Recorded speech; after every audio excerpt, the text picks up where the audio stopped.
Media के लोग हैं और आप लोगों ने अगर दूल्हा नहीं बने तो आप लोगों ने कई बारातें देखी हैं, तो आप अंदाज लगा सकते हैं कि आज की नामांकन के हिसाब से क्या स्थिति है। भारतीय जनता पार्टी कार्यकर्ताओं में इतना उत्साह है कि इतना तो उत्साह विधानसभा चुनाव मैंने नहीं देखा।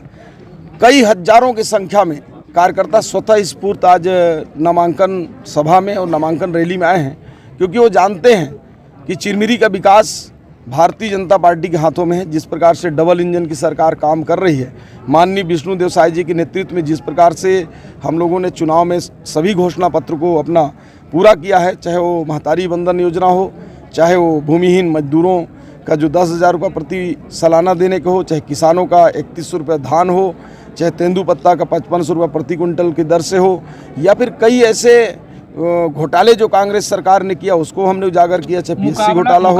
मुकाबला पूर्व विधायक से हो रहा है, यहाँ पर महापौर के प्रत्याशी हैं। देखिए, ऐसा ही नैरेटिव चला था राजनांदगांव लोकसभा में कि मुख्यमंत्री कुछ दिन पहले रहे हैं, अपने भूपेश बघेल जी लड़ रहे हैं, ऐसा कर रहे थे। और आपने देखा होगा कि हमारे एक साधारण सा कार्यकर्ता संतोष पांडे जी ने उनको प्रचंड बहुमत से हरा दिया।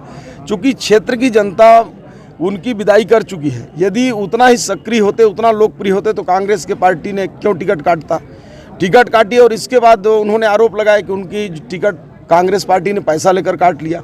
अभी जो विपक्ष के लोग हैं, उनके ही दल के लोग बड़ी संख्या में निर्दलीय लड़ रहे हैं। वो जानते हैं कि चिरमिरी का विकास जो है भारतीय जनता पार्टी के हाथों में है, और भारतीय जनता पार्टी के प्रत्याशी के रूप में ये राम नरेश जी सरल सहज एडवोकेट हैं, एक ACCL मजदूर के बेटे हैं, और पूरा चिरमिरी क्षेत्र ACCL के ऊपर निर्भर है और अपने मजदूर बेटे के साथ खड़ी है, भारतीय जनता पार्टी के साथ खड़ी है। और आज ये नामांकन रैली में हमको देखने को मिला। ब्लॉक कांग्रेस अध्यक्ष आपके साथ भी थे, साथ में और कांग्रेसी भी थे। देखिए, चिरमिरी की यही खूबसूरती है, हर सुख हो या दुख हो, यहाँ तक कि चुनाव के समय पक्ष विपक्ष साथ में नज़र आता है। हमारी उनकी व्यक्तिगत और पारिवारिक संबंध कांग्रेस के जो नेतागण थे उनसे बराबर हैं। हम लोग किसी राजनीतिक मुद्दे को लेकर नहीं मिले, चूँकि वो भी ना लगाया जा रहा है कि भाजपा ज्वाइन करेंगे। देखिए, भारतीय जनता पार्टी के दरवाज़ा खुले रहते हैं। जो हमारे विचारधारा को समझ जाते हैं उन सभी लोगों के लिए दरवाजे खुले हैं। यदि ज्वाइन करना चाहेंगे तो उनका स्वागत है। यदि भाजपा का मेयर बैठता है तो क्या निगम से भ्रष्टाचार पूरी तरीके से समाप्त होगा? दूसरी चीज, जो निगम में भ्रष्टाचार हुए हैं, क्या उसकी जाँच होगी? देखिए, यदि बैठता है नहीं, भारतीय जनता पार्टी का मेयर निश्चित रूप से बैठेगा।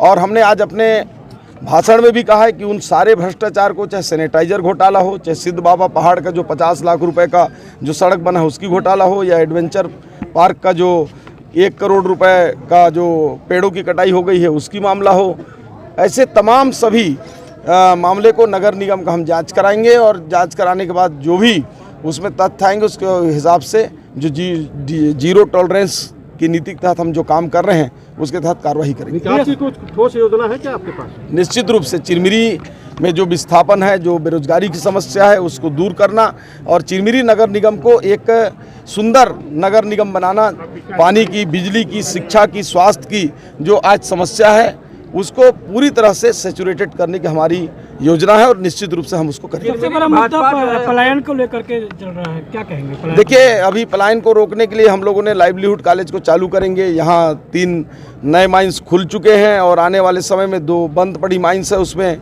हजारों रुपए का प्रोजेक्ट नाबार्ड ने स्वीकृत कर दिया है, साजा पहाड़ और लक्ष्मण झरिया का।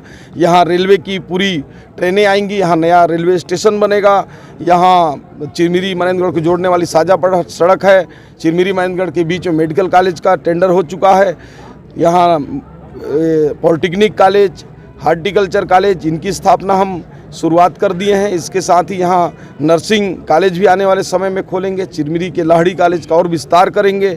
साथ ही साथ यहाँ जो कुटीर उद्योग हैं, छोटे छोटे स्व सहायता समूह के माध्यम से आगामी समय में हम करेंगे, और यहाँ के लोगों को स्थायित्व के लिए वो वन विभाग से और रेवेन्यू डिपार्टमेंट से जो ACCL की लीज भूमि है, जैसा कि हमने हसदेव में कर चुके हैं, उसको वापस करके लोगों को पट्टा भी देने का हम काम करेंगे। में भाजपा तो साथ ली सभी दावेदारों को, लेकिन मनेंद्रगढ़ में नहीं रोक पाए, वहाँ फॉर्म जमा कर रहे हैं। अभी जा रहे हैं हम लोग वहीं, कोई चिंता की बात नहीं है। कोई कार्यकर्ता अगर रूठते हैं तो हम उसको मना लेंगे।